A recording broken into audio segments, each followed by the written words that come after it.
Hello guys! Nandito ko ngayon sa Cebu at mag-unbox tayo ng sinasabi nilang pinakamatibay na smartphone ngayon dito sa Pilipinas. So, i-unbox natin itong Honor X9D. So, i-check talaga natin kung matibay talaga itong smartphone na to. So, tara!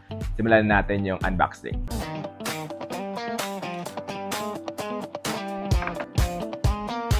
Gusto ko lang naman malaman nyo na ang isipan ko'y gulong-gulo. Nagtatanong kung susundan ko siya dahil ang puso ko ay nabihag niya. Alam mo bang minamahal ko siya? Okay, so ngayon naman i-check natin kung gaano katibay itong Honor smartphone na ito or itong Honor X9D.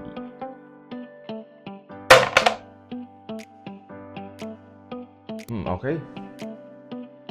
So, gumagana pa rin siya. So, walang scratch. So, walang crack. So, ulitin natin. Taasan natin ng konti.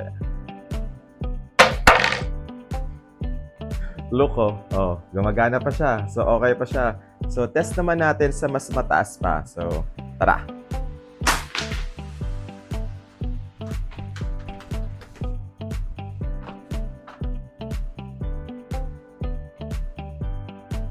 So, okay, i-check pa natin kung talagang matibay ito. So, taasan pa natin. So, ito.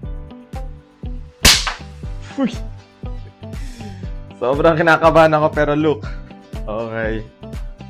Okay pa rin siya. Gumagana pa rin siya. So, working pa rin. So, try pa natin. Pangalawang beses. Uy!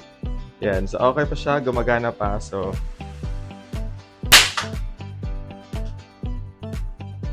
okay.